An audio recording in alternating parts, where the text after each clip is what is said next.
The U.S. says it's planning its largest ever shipment of Hellfire missiles to Iraq. Radicals there control economically vital oil sites and declared an Islamic caliphate on the vast lands they control in the country's northwest. Anastasia Churkina has more from New York.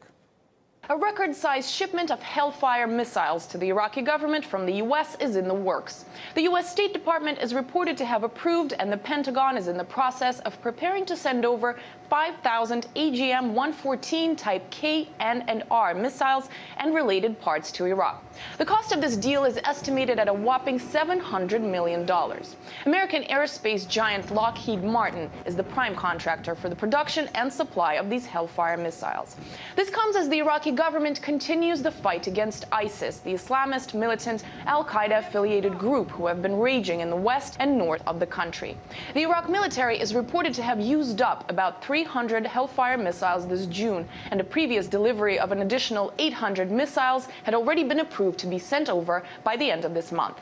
So this latest large planned shipment is in addition to the missiles that had already been sent over by the U.S. According to a Pentagon press release on this issue, the missile directly supports the government of Iraq and serves the interests of the people of Iraq and the United States. It also says that Iraq will use the Hellfire missile to help improve the Iraq Security Forces' capability to support current ongoing ground operations.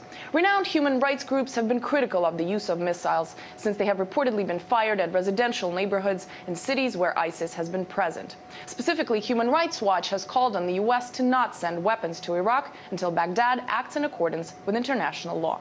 Anastasia Churkina, RT, New York.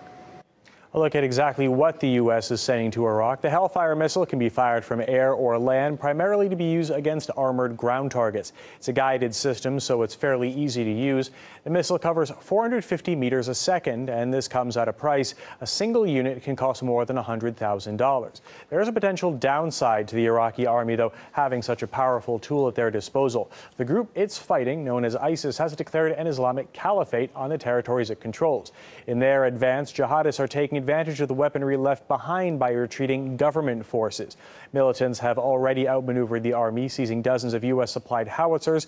They also added 4,000 machine guns to their arsenal and 1,500 Humvees that the Iraqi army abandoned. It's feared that the missiles could end up in the hands of extremists as well. Anti-war activist Brian Becker thinks that arms dealers are the ones who will benefit most. It's 5,000 missiles. These are important munitions.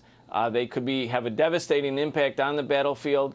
It's good for U.S. arms manufacturers. It puts the U.S. back in a position of perhaps a strategic significance in competition with Iran, with the central government in Iraq.